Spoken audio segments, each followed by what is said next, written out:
tema de salud aquí en mi casa es que no pude ir, chicos, a pasar la clase allá presencial. Ya, así que por esta vez lo vamos a hacer nomás acá, por vía virtual y con un poquito de prisa inclusive, porque estoy con otras diligencias familiares de salud. ¿Ya? Bien, yendo un poquito directo al grano, lo primero, antes de comenzar, espero que todos hayan inscrito ya sus trabajos de investigación, que no haya habido intercurrencia o problemas con algunos de los que ya estaban listos con sus trabajos y me hicieron firmar, ¿ya? ¿Cuándo es la feria? Si alguien me puede decir rápidamente. El 20 y el 21 de agosto, doctor, miércoles y jueves. Ya, listo. Lo segundo, para el día jueves necesito que me lleven todos los grupos un anillado, fotocopia si quieren, no hay problema para mí. Yo necesito tener uno, ¿ya? Eso para el día jueves. Y para el siguiente lunes vamos a hacer lo siguiente. Este, los 10 12 grupos, un representante va a pasar adelante a defender el proyecto, ¿ya? Eso vamos a hacer el siguiente lunes. ¿Listo? Así que vean de los tres que son en cada grupo quién es el representante para presentarlo directo al grano. No estoy hablando nada de marco teórico. Todo lo que es el proyecto como tal, desde el planteamiento del problema, objetivos, general, específico, justificación, la metodología, las tabulaciones, resultados, conclusiones, bien práctico. 5 minutos. Su jurado va a tener cada uno 2, 3 minutos, los va a escuchar y tienen que ser muy puntuales y convencer a su tribunal de que su trabajo es el mejor. ¿Listo? Así que para el día lunes ya saben, chicos. Bien, voy a compartir pantalla rápidamente. Doctor, una pregunta. La semana que Sí, pasó fue feriado y teníamos prácticas. No se reponen esas prácticas, ¿no? bueno, fue un tema que no fue dependiente de mí. Y Mm, no, ya. no, no, no puedo llevarlos al hospital porque ya me llamaron la atención, algunos de ustedes han visto referente a la cantidad, inclusive con 7 8 es mucho, ¿ya? Entonces Entonces, este martes, miércoles y jueves le tocaría a sus respectivos grupos semana C, digamos. No reponemos nosotros. están en la semana que le toca, ¿no? Me parece que es la B la que está Ah, ya. Entonces en esta esta semana va a semana. la B. Sí, Ah, ya. Ok, sí, sí. gracias, doctor. Ya, ya, ok. Bien, jóvenes.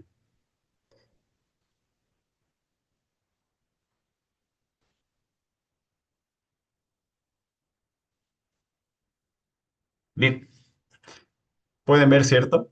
¿Todos ven la pantalla? Sí, doctor, se ve. Sí, doctor, Ya. se ve. Bien, vamos a hacer una introducción de lo que es la endocrinología, más con conceptos fisiológicos que ustedes ya han visto y con un punto importante que me interesa que sepan, que son los mecanismos de feedback. Ya, eso es súper importante para poder comprender el resto de los temas, sobre todo tiroides suprarrenal, de los ejes hipotálamos hipofisiarios. El resto, con seguridad que ustedes ya lo conocen. Cuando hablamos de endocrinología, estamos hablando de que este sistema aporta mecanismos para la comunicación entre las diferentes células y organismos.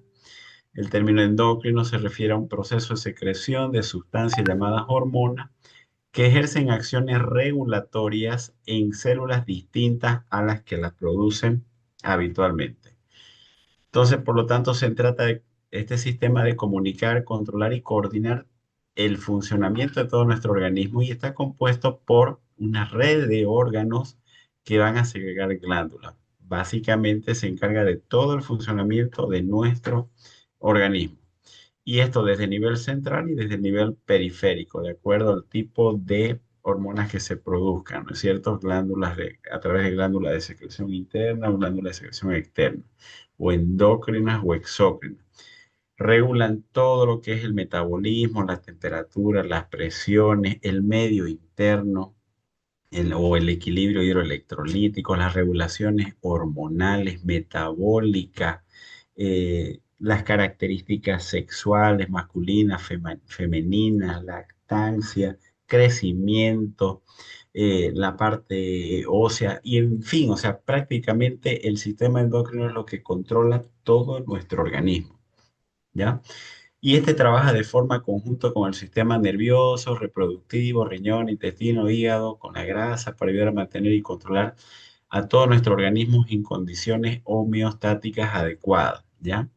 Para, para mantener las actividades de los órganos completos, niveles de energía, reproducción, características sexuales, crecimiento, desarrollo, el equilibrio hidroelectrolítico, el equilibrio interno llamado homeostasis, ¿no? Cuando estamos en un equilibrio en realidad y en situaciones de normalidad, estamos hablando de una homeostasis.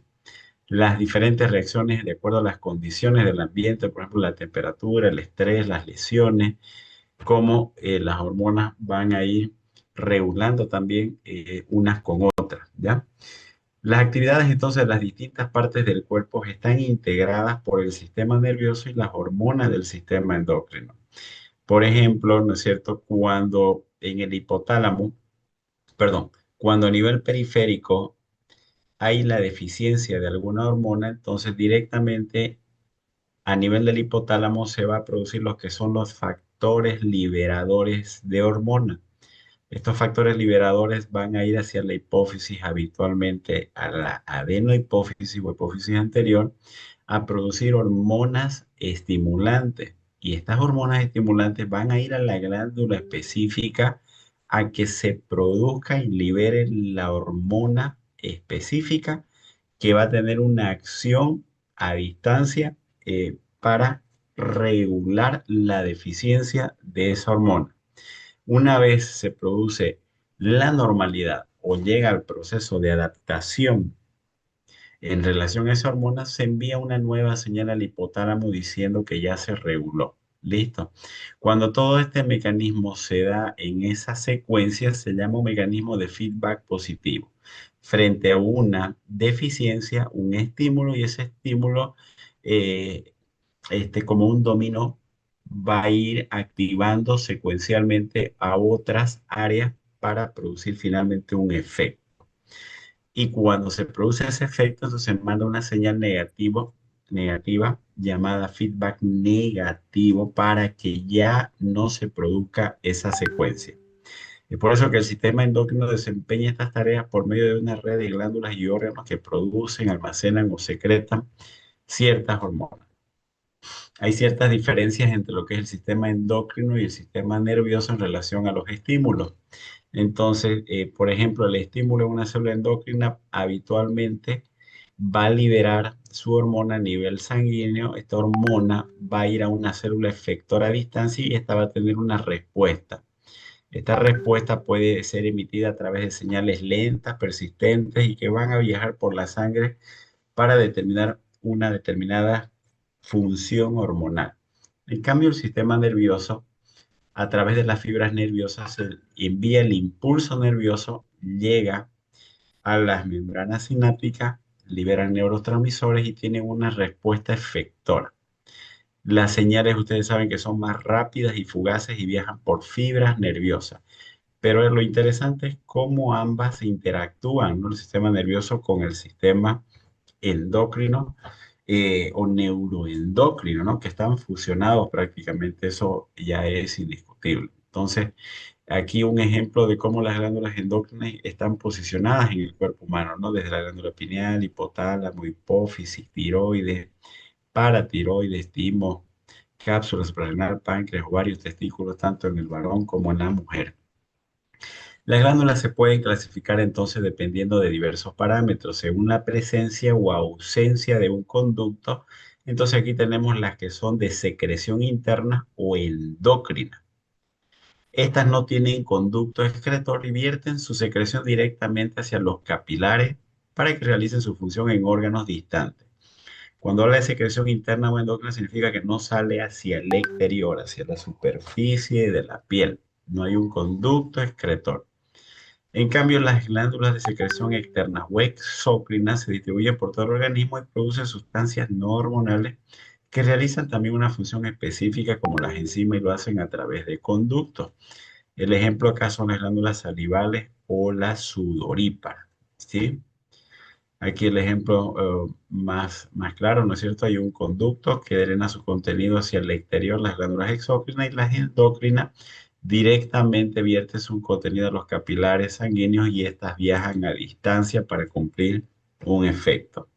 ¿Cuáles son las características generales de las hormonas? Primero, que se producen en pequeñas cantidades, se liberan a los espacios intercelulares, viajan por la sangre, habitualmente, no todas, afectan tejidos que pueden encontrarse lejos del punto de origen de la hormona y su efecto es directamente proporcional a la concentración.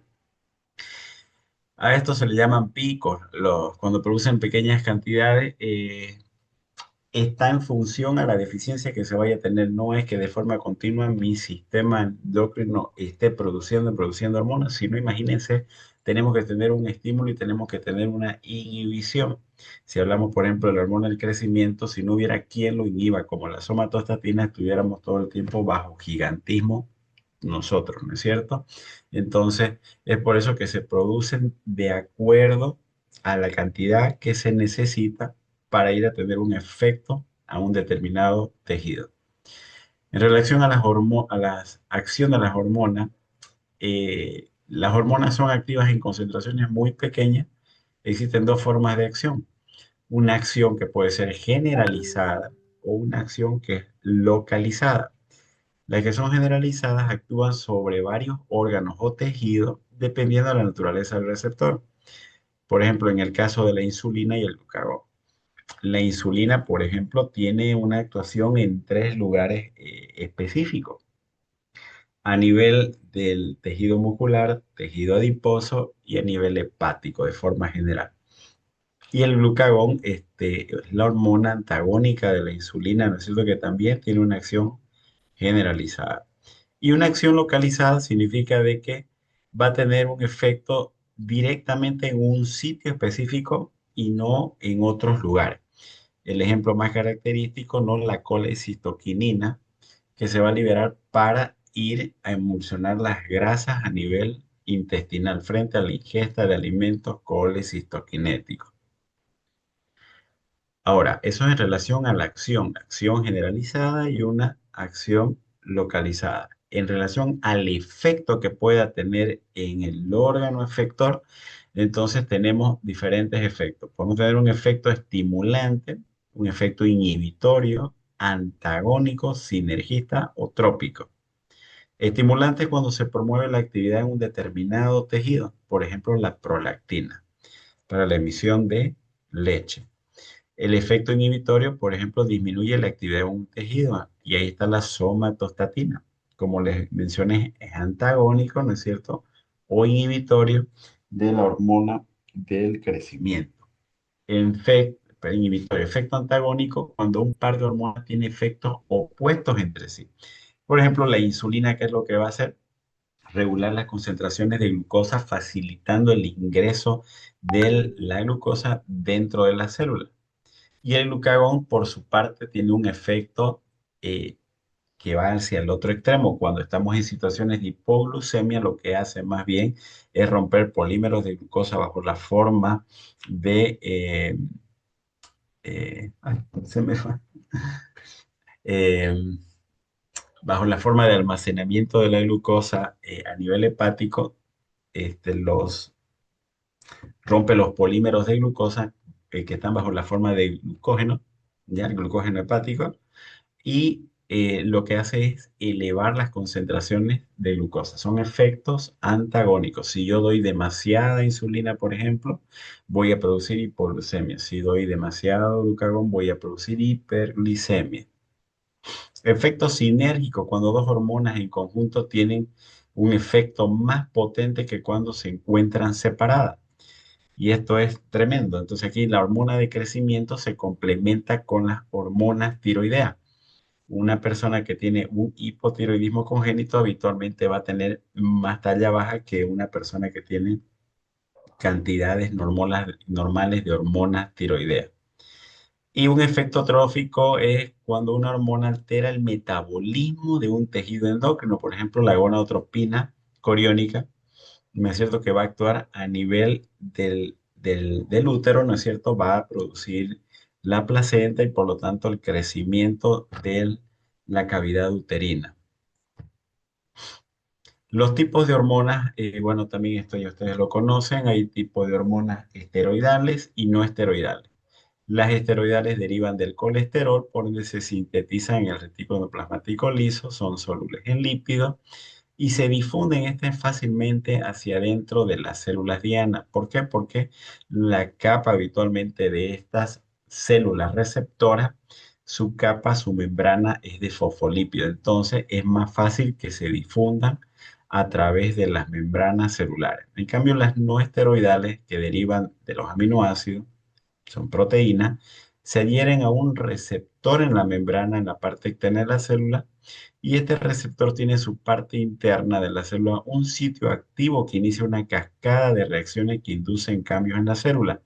Y estos actúan como un primer mensajero y una vez que están dentro, bueno, ya van a inducir cambios en la célula que son ya los segundos mensajeros, cuando ya inducen el cambio como tal en la célula. Entonces, en el organismo humano existen células dianas, ya ustedes saben, células receptoras o células efectoras que poseen receptores específicos para las hormonas en su superficie. Es como una llave con una cerradura, ¿no es cierto? Una hormona tiene, para que tenga su efecto, ¿no es cierto? Tiene que ir a un órgano diana donde tenga sus receptores similares a la de la hormona para que tenga su efecto como tal. Las hormonas esteroidales, bueno, gracias a su naturaleza lipídica, atraviesan fácilmente la membrana, ya les mencioné eso, ¿no es cierto? Por su membrana celular lipídica e inducen una alteración de acuerdo al receptor que vaya a tener en el ADN y luego actúan acá recién como un ARN mensajero, ¿no es cierto? Que vendría a ser el segundo mensajero en realidad, ¿no? En cambio, las que tienen naturaleza proteica, por sus moléculas de gran tamaño, no pueden entrar al interior de las células y se unen a moléculas receptoras. Las lipídicas habíamos dicho que atraviesan directamente, en cambio las proteicas tienen que tener un receptor en la superficie, ¿ya? Estas son las que al atravesar actúan como un primer mensajero y ya para tener un efecto dentro de la célula aparecen los segundos mensajeros que son los AMP cíclicos.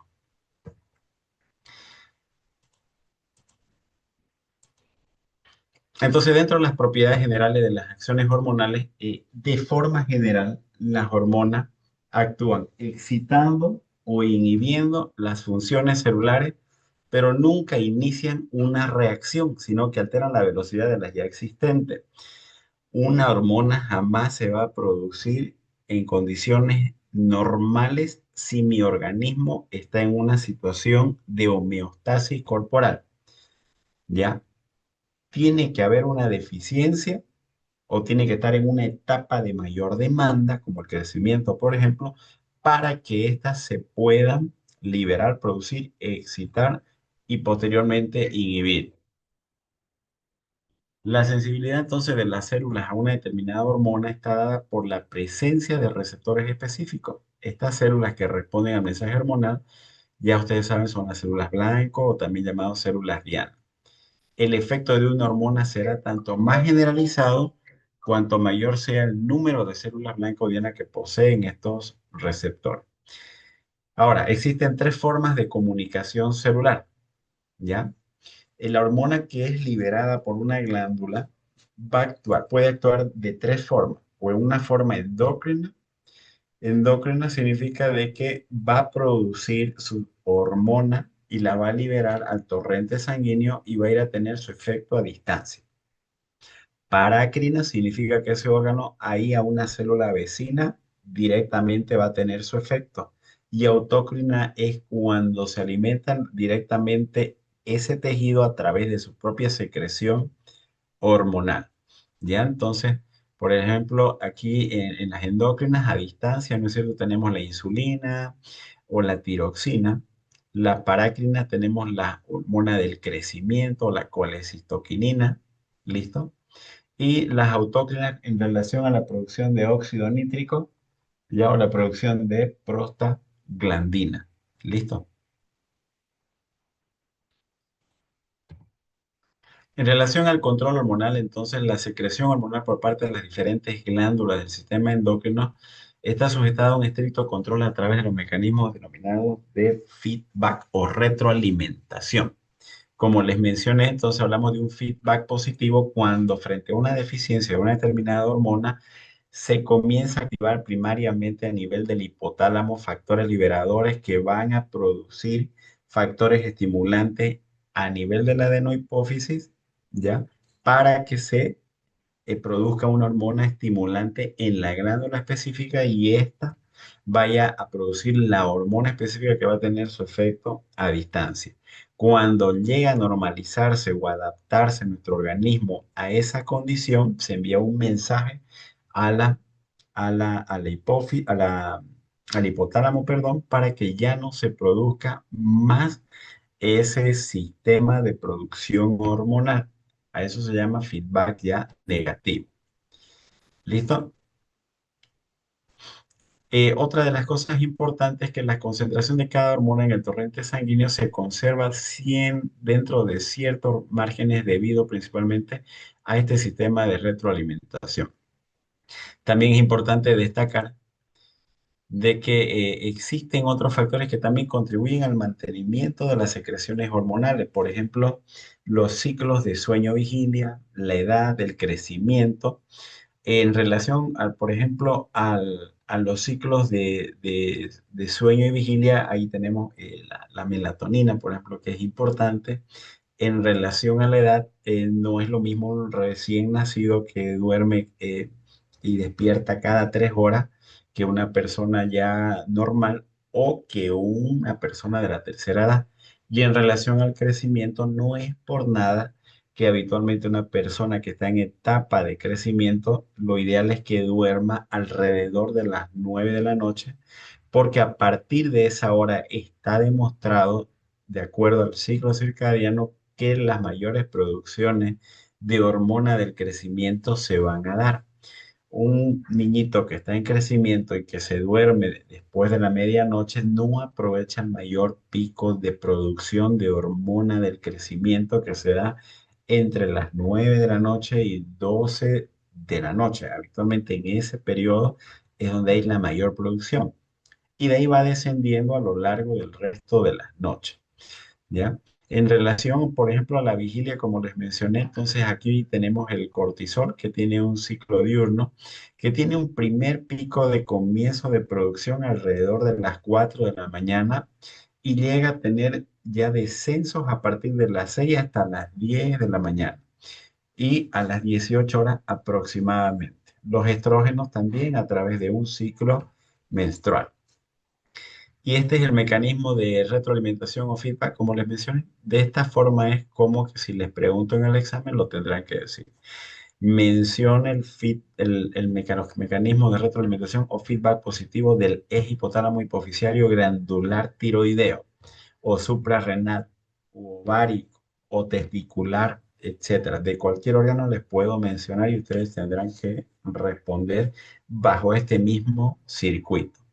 No se olviden el hipotálamo, factores liberadores, hipófisis, hormonas estimulantes y en la glándula como tal, la hormona que va a tener su efecto en una célula a distancia, ¿ya?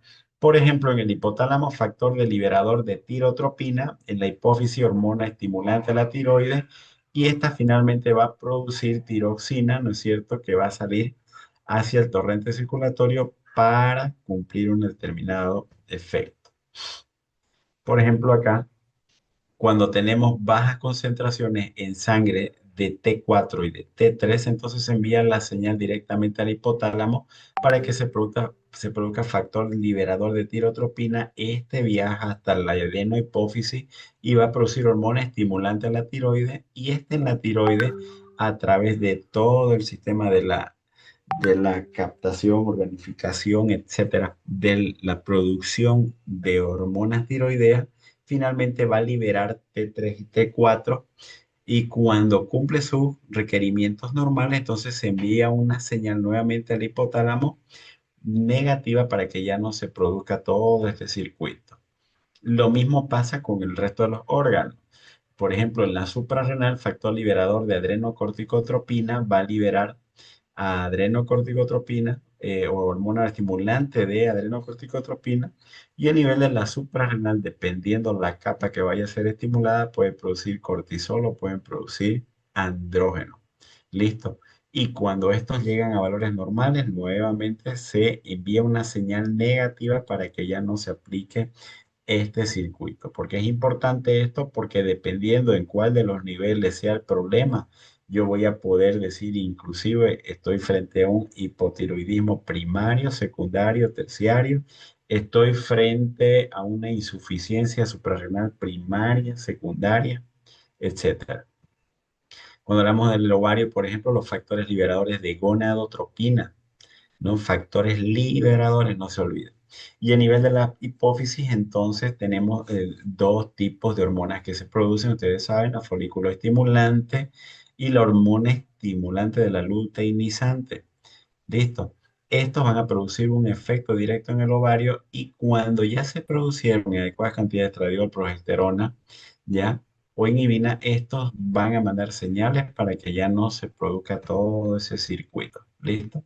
En el testículo lo propio, o inhibina o testosterona a través de la luteinizante o la folículo estimulante. Entonces, como ven, entonces el sistema endocrino está integrado desde el eje hipotálamo hipoficiario e interactúa con muchas de las glándulas de todo nuestro organismo, y se mantiene en condiciones de normalidad gracias a los mecanismos de feedback y de retroalimentación. Está además ya comentarles también de que ahí en la adenohipófisis, ¿no es cierto? Saben ustedes que se dividen adenohipófisis y neurohipófisis. En la adenohipófisis están ahí las 6 hormonas, y en la neurohipófisis, ¿qué se produce en la neurohipófisis? A ver quién me dice rapidito. Es un sitio de almacenamiento, doctor, que es la oxitocina y Correcto. diurética.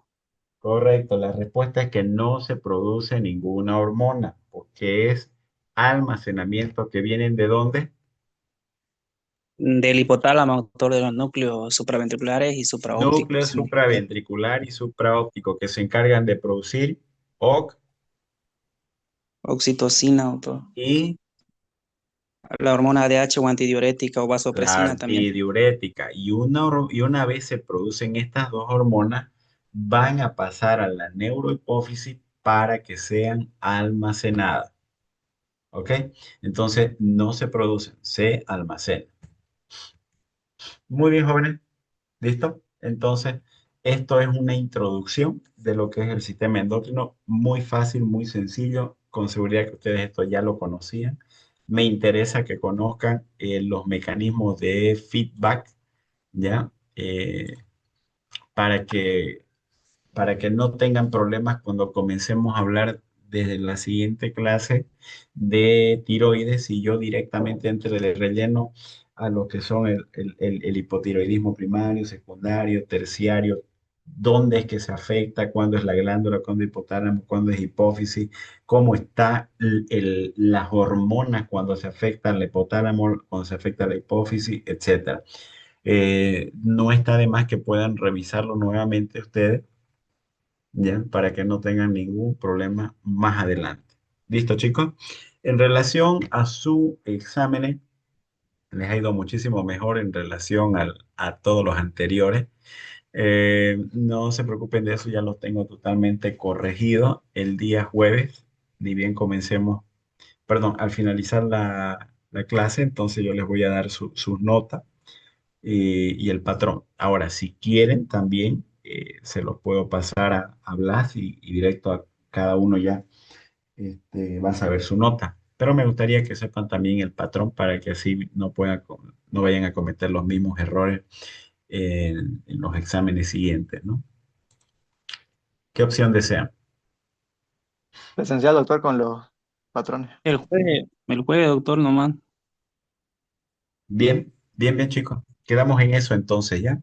Dios los bendiga, jóvenes, y mañana los espero en la práctica, y el jueves nos vemos firmes ahí en la teoría, ¿ya? Gracias, Listo, doctor. doctor.